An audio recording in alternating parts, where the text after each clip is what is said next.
December 27, 2007 ఉమ్మడి ఆంధ్రప్రదేశ్ రాష్ట్రం ఒక్కసారిగా ఉలిక్కిపడింది. హాస్టల్లో ఉండే అమ్మాయిలకు జీవితాంతం భయపడే ఒక చీకటి రోజులా ఎలా మారింది? అందరూ ఉండగానే అందరి కళ్ళు కప్పి ఎవరికీ తెలియకుండా ఆ అగాంతకుడు అంతటి దారుణానికి ఎలా ఒడిగట్టాడు? అసలు ఆ రాత్రి ఏం జరిగింది? ఈ కేసులో అసలు హంతకుడు ఎవరు? ఆ హంతకుడు దొరికాడా, లేదా చట్టం కళ్ళు కప్పి ఇప్పటికీ సమాజంలోనే తిరుగుతున్నాడా?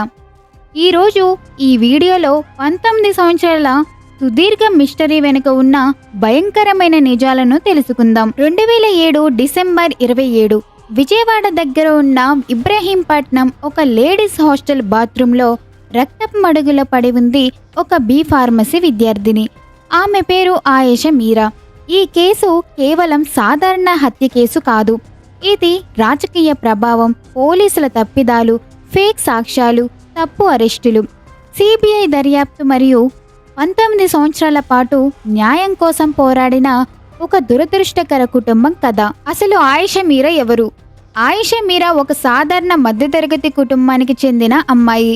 ఎంతో ఉన్నతమైన ఆశలతో విజయవాడలో బి ఫార్మసీ చదువుతోంది. ఇబ్రహీంపట్నంలోని శ్రీదుర్గ లేడీస్ హాస్టల్లో ఉండేది. ఆమె చాలా స్వభావం గల విద్యార్థిని అని తన స్నేహితులు చెప్పేవారు. 2007 క్రిస్మస్ సెలవుల సమయంలో చాలామంది విద్యార్థులు తమ ఇళ్లకి వెళ్ళిపోయారు. కానీ ఆయేషా మాత్రం హాస్టల్లోనే ఉండిపోయింది. అదే ఆమె జీవితంలో చివరి రాత్రిగా మారుతుందని ఆమె ఊహించలేదు. ఆ రాత్రి ఏమైంది? 2007 డిసెంబర్ 26 అర్ధరాత్రి హాస్టల్లో కొంతమంది మాత్రమే ఉన్నారు. 2007 డిసెంబర్ 27 తెల్లవారుజామున ఆయేషా తల్లిదండ్రులకు మొదటి ఫోన్ కాల్ వచ్చింది. మీ అమ్మాయి హాస్టల్ బాత్రూంలో స్పృహ తప్పి పడిపోయింది, రక్తం వస్తోంది అని హాస్టల్ యాజమాన్యం సమాచారం అందించాడు. వారు అక్కడికి చేరుకునేసరికే ఆయేషా గది తలుపులు తెరిచి ఉన్నాయి. హాస్టల్ బాత్రూంలో కనిపించిన ఆ దృశ్యం చూసి అందరూ గజగజా వణికిపోయారు. అక్కడ ఆయేషా మృతదేహం క్రూరంగా పడి ఉంది. ఆమె చేతులు కట్టబడి ఉన్నాయి. శరీరంపై తీవ్రమైన గాయాలు, కత్తిపోట్లు, అత్యాచారం జరిగిన భయంకరమైన ఆనవాళ్లు.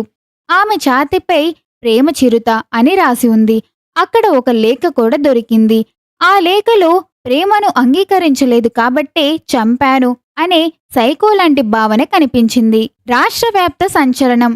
ఈ ఘోరం బయటపడగానే ఆంధ్రప్రదేశ్ అంతా ఒక్కసారిగా షాక్కు గురైంది. విద్యార్థి సంఘాలు, మహిళా సంఘాలు, ప్రజా సంఘాలు అన్నీ రోడ్లపైకి వచ్చాయి. అసలు హంతకుడిని వెంటనే పట్టుకోండి అని నినాదాలు చేశాయి. ఈ కేసు మీడియాలో ఒక సంచలనంగా మారింది. అదే సమయంలో అప్పటి అధికారి పీఠంలో ఉన్న కొంతమంది రాజకీయ నాయకుల పేర్లు కూడా ప్రచారంలోకి రావడంతో కేసు మరింత వేడెక్కింది. మొదటి నిందితుడు గుర్విందర్ సింగ్.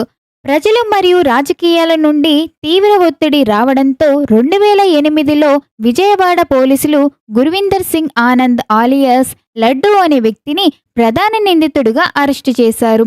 లడ్డూనే ఈ ఘోరానికి ఒడిగట్టాడంటూ పోలీసులు అప్పట్లో మీడియా ముందు ప్రవేశపెట్టి నార్కో అనాలసిస్ పరీక్షలకు కూడా కోర్టు అనుమతి కోరారు. కానీ ఫోరెన్సిక్ ల్యాబ్ నివేదికల్లో ఘటనా స్థలంలో దొరికిన DNA నమూనాలు గాని, నిందితుడు రాసినట్లు భావించిన లేఖలోని రాతగాని లడ్డూతో సరిపోలేదు. ఎలాంటి శాస్త్రీయ ఆధారాలు లేకపోవడంతో పోలీసులు అతనిపై ఉన్న ఆరోపణలను ఉపహరించుకొని విడుదల చేశారు. ఆ తరువాత పోలీసులు రంగంలోకి తెచ్చిన మరో వ్యక్తి పేరు పిడతల సత్యంబాబు.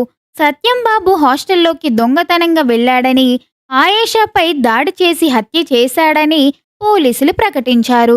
కానీ ఇక్కడి నుంచే ఈ కేసు ఒక పెద్ద మిస్టరీగా మారింది. ఎందుకంటే సత్యంబాబుకు నరాల బలహీనత ఉంది.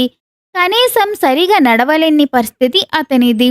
అలాంటిది శారీరక వైకల్యం ఉన్న వ్యక్తి ఒంటరిగా ఒక హాస్టల్లోకి దూరి అంత క్రూరమైన హత్య చేయగలడా అన్న ప్రశ్నలు వచ్చాయి. ఆయేషా తల్లిదండ్రులు కూడా పోలీసుల కథనాన్ని అసలు నమ్మలేదు. అపరిచిత వ్యక్తి వెల్లడించిన భయంకరమైన నిజాలు.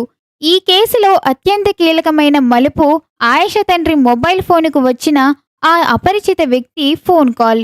ఆ కాల్ చేసిన వ్యక్తి అసలు ఎవరు చంపారో పూర్తి వివరాలను బయటపెట్టాడు. ఆ వివరాల ప్రకారం 2007 డిసెంబర్ 26 రాత్రి హాస్టల్ గ్రౌండ్ ఫ్లోర్లో ఒక పార్టీ జరిగింది. ఆ పార్టీలో హాస్టల్ వార్డెన్ భర్తతో పాటు కోనేరు సతీష్, కోనేరు సురేష్, అప్పూరు గణేష్, చింతల పవన్ కుమార్, రాజేష్ అనే వ్యక్తులు ఉన్నారు. పార్టీ జరుగుతున్న సమయంలో ఇద్దరు వ్యక్తులు పై అంతస్తులోకి వెళ్లి తమ గర్ల్ ఫ్రెండ్స్లను కలవడానికి ప్రయత్నించారు. ఆయేషా మీరా వారిని చూసి ఈ విషయాన్ని హాస్టల్ యాజమాన్యానికి తన తల్లిదండ్రులకి చెప్పి హాస్టల్ ఖాళీ చేస్తానని వారిని గట్టిగా హెచ్చరించింది. ఇదే ఆమె ప్రాణాల మీదకు తెచ్చింది. ఆయేషా తల్లిదండ్రుల ప్రధాన అనుమానం కోనేరు సతీష్ మీద. ఇతను అప్పటి ఆంధ్రప్రదేశ్ ఉప ముఖ్యమంత్రి కోనేరు రంగారావు మనవడు. హాస్టల్ నిర్వాహకురాలు కోనేరు పద్మ ఇతనికి బంధువు. అందుకే సతీష్ మరియు అతని స్నేహితులు తరచూ ఆ హాస్టల్కు వచ్చి వెళ్లేవారని తల్లిదండ్రులు ఆరోపించారు. విచారణ ప్రారంభమైన తర్వాత కోనేరు సతీష్ వంటి వారి పేర్లను బయటపెట్టవద్దంటూ తమకు అజ్ఞాత వ్యక్తుల నుండి తీవ్రమైన బెదిరింపు ఫోన్ కాల్స్ వచ్చాయని శంషా బేగం తెలిపారు. పోలీసులు ఉన్నతాధికారుల నుండి కూడా తాము చూపించిన నిందితుడే అసలు నేరస్తుడని ఒప్పుకోవాలనంటూ ఫోన్లలో తీవ్రమైన ఒత్తిళ్లు వచ్చాయని వారు ఆరోపించారు. ఆయేషా మీరా హత్య కేసులో తొలి పోస్టుమార్టం నివేదిక మరియు దాన్ని నిర్వహించిన డాక్టర్లు తీరుపై ఆయేషా తల్లిదండ్రులైన శంషా బేగం, సయ్యద్ ఇక్బాల్ బాషా మొదటి నుండి తీవ్రమైన అభ్యంతరాలు, అనుమానాలు వ్యక్తం చేశారు.